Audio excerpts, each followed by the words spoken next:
ओम शांति। आज बाबा की 31/10/2024 की साकार मुरली के महावाक्य हैं। मुरली का सार है, मीठे बच्चे, ऑर्डर करो कि हे भूतों, तुम हमारे पास आ नहीं सकते। तुम उनको डराओ तो वह भाग जाएंगे। प्रश्न है, ईश्वरीय नशे में रहने वाले बच्चों के जीवन की शोभा क्या है? उत्तर है, सर्विस ही उनके जीवन की शोभा है। जब नशा है कि हमें ईश्वरीय लॉटरी मिली है तो सर्विस का शौक होना चाहिए, परंतु तीर तब लगे जब अंदर कोई भी भूत नहीं होगा। दूसरा प्रश्न है, शिव बाबा का बच्चा कहलाने के हकदार कौन है? उत्तर है, जिन्हें निश्चय है कि भगवान हमारा बाप है, हम ऐसे ऊंचे ते ऊंचे बाप के बच्चे हैं। ऐसे नशे में रहने वाले लायक बच्चे ही शिव बाबा का बच्चा कहलाने के हकदार हैं। अगर कैरेक्टर ठीक नहीं है, चलन रॉयल्टी की नहीं है, तो वह शिव बाबा का बच्चा नहीं कहला सकता। ओम शांति।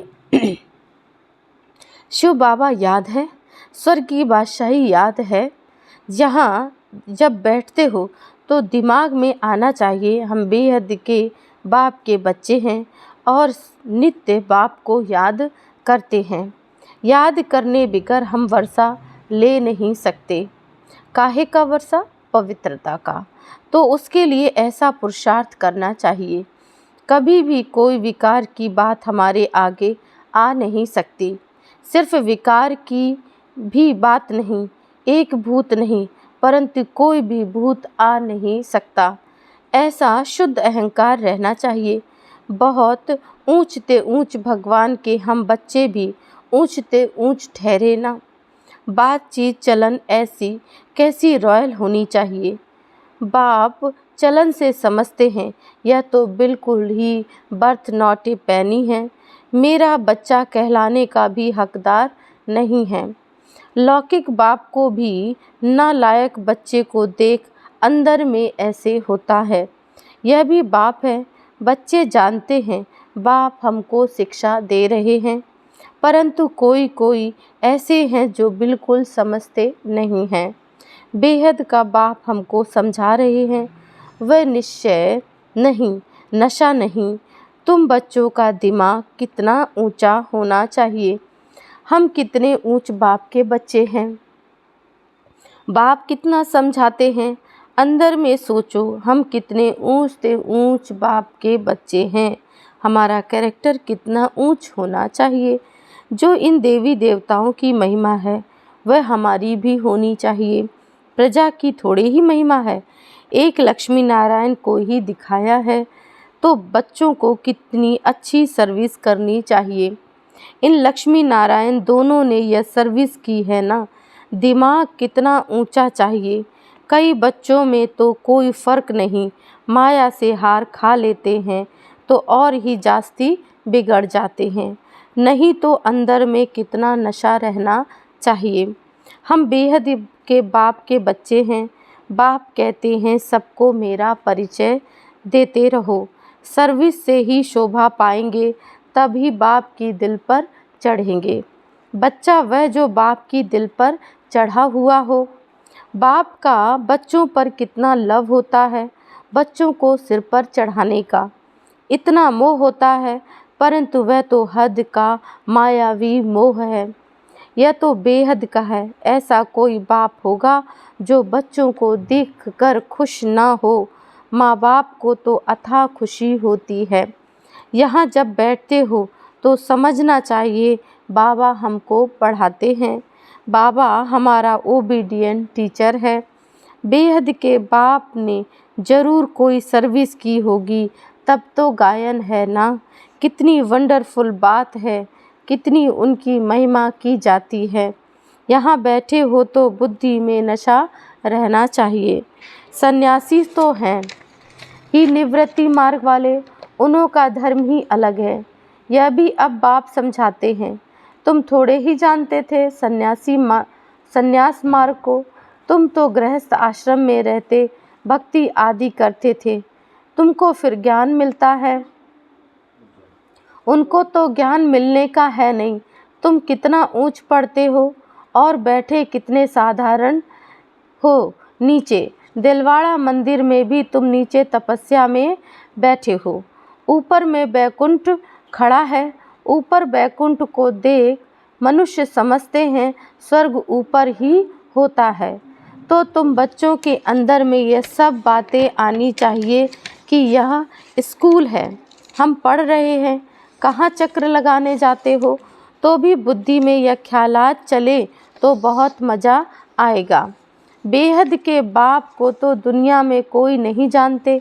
बाप के बच्चे बनकर और बाप की बायोग्राफी को ना जाने ऐसा भुट्टू कभी देखा? न जानने के कारण कह देते हैं वह सर्वव्यापी है। भगवान को ही कह देते हैं आपे ही पूज्य, आपे ही पुजारी। तुम बच्चों को अंदर में कितनी खुशी होनी चाहिए। हम कितने ऊंच पूज्य थे, फिर हम ही पुजारी बने। जो शिव बाबा तुमको इतना ऊंच बनाते हैं, फिर ड्रामा अनुसार तुम उनकी पूजा शुरू करते हो। इन बातों को दुनिया थोड़े ही जानती है कि भक्ति कब शुरू होती है। बाप तुम बच्चों को रोज़ रोज़ समझाते रहते हैं। यहाँ बैठे हो तो अंदर में खुशी होनी चाहिए। हमको कौन पढ़ाते हैं? भगवान आकर पढ़ाते हैं। यह तो कभी सुना नहीं होगा, वह तो समझते हैं। गीता का भगवान श्री कृष्ण है तो श्री कृष्ण ही पढ़ाता होगा। अच्छा, श्री कृष्ण भी समझो तो भी कितनी ऊंच अवस्था होनी चाहिए। एक किताब भी है मनुष्य मत और ईश्वरीय मत। देवताओं को तो मत लेने की दरकार ही नहीं। मनुष्य चाहते हैं ईश्वर की मत। देवताओं को तो मत अगले जन्म में मिली थी जिससे उन्होंने ऊंच पद पाया। अभी तुम बच्चों को श्रीमत मिल रही है श्रेष्ठ बनने के लिए। ईश्वरीय मत और मनुष्य मत में कितना फर्क है। मनुष्य मत क्या कहती है, ईश्वरीय मत क्या कहती है, तो जरूर ईश्वरीय मत पर चलना पड़े। कोई से मिलने जाते हैं तो कुछ भी ले नहीं जाते, याद नहीं रहता किसको क्या सौगात देनी चाहिए। यह मनुष्य मत और ईश्वरीय मत का कंट्रास्ट बहुत ज़रूरी है। तुम मनुष्य थे तो आसुरी मत थी और अभी ईश्वरीय मत मिलती है, उनमें कितना फ़र्क है। ये शास्त्र आदि सब मनुष्यों के ही बनाए हुए हैं। बाप कोई शास्त्र पढ़कर आते हैं क्या? बाप कहते हैं मैं कोई बाप का बच्चा हूँ क्या? मैं कोई गुरु शिष्य का हूँ क्या जिससे सीखा हूँ? तो यह भी सब बातें समझनी चाहिए। भल यह जानते हैं कि बंदर बुद्धि है, परंतु मंदिर लायक बनने वाले भी हैं ना। ऐसे बहुत मनुष्य मत पर चलते हैं, फिर तुम सुनाते हो कि हम ईश्वरीय मत पर क्या बनते हैं। वह हमको पढ़ाते हैं। भगवान उवाच हम उनसे पढ़ने जाते हैं। हम रोज़ 1 घंटा पौना घंटा जाते हैं। क्लास में जास्ती टाइम भी लेना नहीं चाहिए। याद की यात्रा तो चलते फिरते हो सकती है। ज्ञान और योग दोनों ही बहुत सहज है। अल्फ का एक ही अक्षर है। भक्ति मार्ग में तो ढेर शास्त्र है, इकट्ठा करो तो सारा घर शास्त्रों से भर जाए। कितना इन पर खर्चा होगा। अब बाप तो बहुत सहज बताते हैं, सिर्फ बाप को याद करो तो बाप का वर्षा है ही स्वर्ग की बादशाही। तुम विश्व के मालिक थे ना, भारत हेवन था, क्या तुम भूल गए हो? यह भी ड्रामा की भावी कहा जाता है। अब बाप आया हुआ है, हर 5000 वर्ष बाद आते हैं हमको पढ़ाने। बेहद के बाप का वर्षा जरूर स्वर्ग नई दुनिया का होगा। यह तो बिल्कुल सिंपल बात है। लाखों वर्ष कह देने से बुद्धि को जैसे ताला लग गया है, ताला खुलता ही नहीं। ऐसा ताला लगा हुआ है जो इतनी सहज बात भी समझते नहीं हैं। बाप समझाते हैं एक ही बात बस, जास्ती कुछ भी पढ़ाना नहीं चाहिए।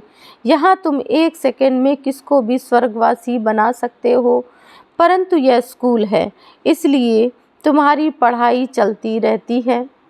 ज्ञान सागर बाप तुम्हें ज्ञान तो इतना देते हैं जो सागर को स्याही बनाओ, जंगल को कलम बनाओ तो भी अंत नहीं हो सकता। ज्ञान को धारण करते कितना समय हुआ, भक्ति को तो आधा कल्प हुआ। ज्ञान तो तुमको एक ही जन्म में मिलता है। बाप तुमको पढ़ा रहे हैं नई दुनिया के लिए। उस जिस्मानी स्कूल में तो तुम कितना समय पढ़ते हो, 5 वर्ष से लेकर 20-22 वर्ष तक पढ़ते रहते हो। कमाई थोड़ी और खर्चा बहुत करेंगे तो घाटा पड़ जाएगा ना। बाप कितना सॉल्वेंट बनाते हैं, ये फिर इनसॉल्वेंट बन जाते हैं। अभी भारत का हाल देखो क्या है, फलक से समझाना चाहिए, माताओं को खड़ा होना चाहिए। तुम्हारा ही गायन है वंदे मातरम। धरती को वंदे मातरम नहीं कहा जाता, वंदे मातरम मनुष्यों को किया जाता है। बच्चे जो बंधन मुक्त हैं वही यह सर्विस करते हैं। वह भी जैसे कल्प पहले बंधन मुक्त हुए थे वैसे होते रहते हैं। अबलाओं पर कितने अत्याचार होते हैं। जानते हैं हमको बाप मिला है तो समझते हैं बस अब तो बाप की सर्विस करनी है। बंधन है ऐसे कहने वाले रीढ़ बकरियां हैं। गवर्नमेंट कभी कह ना सके कि तुम ईश्वरीय सर्विस ना करो। बात करने की हिम्मत चाहिए। जिसमें ज्ञान है वह तो इतने में सहज बंधन मुक्त हो सकते हैं। जज को भी समझा सकते हो हम रूहानी सेवा करना चाहते हैं। रूहानी बाप हमको पढ़ा रहे हैं। क्रिश्चियन लोग फिर भी कहते हैं लिबरेट करो, गाइड बनो। भारतवासियों से फिर भी उन्हों समझ अच्छी है।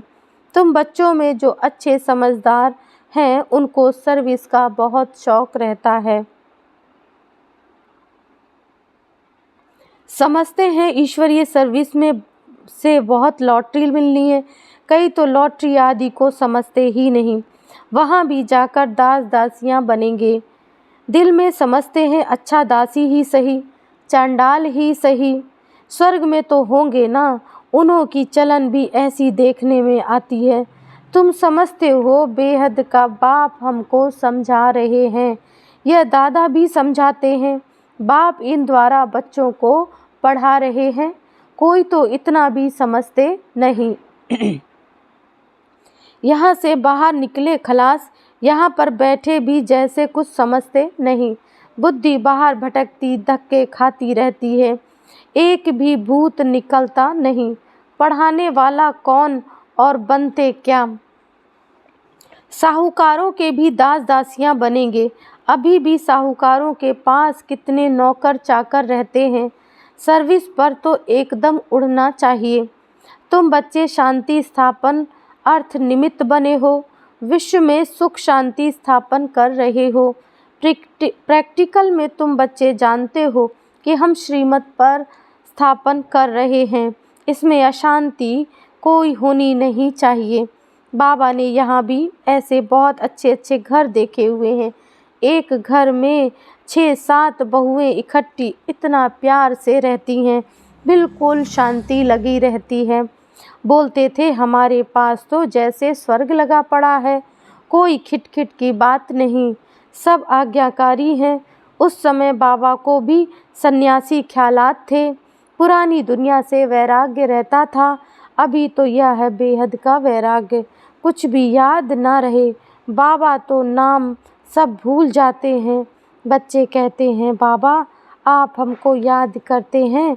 बाबा कहते हमको तो सबको भूलना है, ना विसरो ना याद रहो। बेहद का वैराग्य है, सबको भूलना है। हम यहाँ के रहने वाले थोड़े ही हैं। बाप आया हुआ है अपना स्वर्ग का वर्षा देने। बेहद का बाप कहते हैं मुझे याद करो तो तुम विश्व के मालिक बन जाएंगे। यह बैज बहुत अच्छा है समझाने के लिए। कोई मांगे तो बोलो, समझ कर लो। इस बैज को समझने से तुमको विश्व की बादशाही मिल सकती है। शिव बाबा इस ब्रह्मा द्वारा डायरेक्शन देते हैं, मुझे याद करो तो तुम यह बनेंगे। गीता वाले जो हैं वह अच्छी रीति समझ लेंगे। जो देवता धर्म के होंगे, कोई प्रश्न पूछते हैं, देवताएं गिरते क्यों हैं? अरे ये चक्र फिरता रहता है, पुनर्जन्म लेते लेते नीचे तो उतरेंगे ना। चक्र तो फिरना ही है। हर एक की दिल में यह आता जरूर है, हम सर्विस क्यों नहीं कर सकते। जरूर मेरे में कोई खामी है, माया के भूतों ने नाक से पकड़ा हुआ है। अब तुम बच्चे समझते हो, हमको अब घर जाना है, फिर नई दुनिया में आकर राज्य लेंगे। तुम मुसाफिर हो ना, दूर देश से यहाँ आकर पार्ट बजाते हो। अभी तुम्हारी बुद्धि में है हमको अमर लोक में जाना है, यह मृत्यु लोक खलास हो जाना है। बाप समझाते तो बहुत हैं, अच्छी रीति धारण करना है, इसको फिर उगाड़ते रहना चाहिए। यह भी बाप ने समझाया है, कर्म भोग की बीमारी उथल खाएगी, माया सताएगी, परंतु मूझना नहीं चाहिए।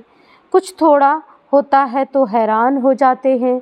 बीमारी में मनुष्य और भी भगवान को जास्ती याद करते हैं। देखते हैं अब मरने पर हैं तो गंगा पर ले जाकर हरि बोल करते हैं, फिर उनको ले जाकर जलाने की क्या दरकार है। गंगा में अंदर डाल दो ना, कच्छ मच्छ आदि का शिकार हो जाएगा, काम में आ जाएगा। पारसी लोग रख देते हैं तो वह हड्डियाँ भी काम में आ जाती हैं। बाप कहते हैं तुम और सब बातें भूल मुझे याद करो। अच्छा, मीठे मीठे सिकिलदे बच्चों प्रति माता पिता बाप दादा का याद प्यार और गुड मॉर्निंग। रूहानी बाप की रूहानी बच्चों को नमस्ते। हम रूहानी बच्चों की रूहानी बाप दादा को याद प्यार गुड मॉर्निंग, नमस्ते नमस्ते, ओम शांति। धारणा के लिए मुख्य सार है। पहला पॉइंट, बंधन मुक्त बनकर भारत की सच्ची सेवा करनी है। फलक से समझाना है कि हमें रूहानी बाप पढ़ा रहे हैं, हम रूहानी सेवा पर हैं, ईश्वरीय सेवा की उछल आती रहे। दूसरा पॉइंट, कर्म भोग की बीमारी व माया के तूफानों में मूझना व हैरान नहीं होना है।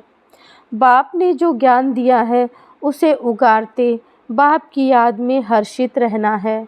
वरदान है, निराकार और साकार दोनों रूपों के यादगार को विधि पूर्वक मनाने वाली श्रेष्ठ आत्मा भव। दीपमाला अविनाशी अनेक जगे हुए दीपकों का यादगार है। आप चमकती हुई आत्माएं दीपक की लौ मिसल दिखाई देती हो, इसलिए चमकती हुई आत्माएं दिव्य ज्योति का यादगार स्थूल दीपक की ज्योति में दिखाया है। तो एक तरफ निराकारी आत्मा के रूप का यादगार, दूसरी तरफ आपके ही भविष्य साकार दिव्य स्वरूप लक्ष्मी के रूप के यादगार। यही दीपमाला देवपद प्राप्त करती है।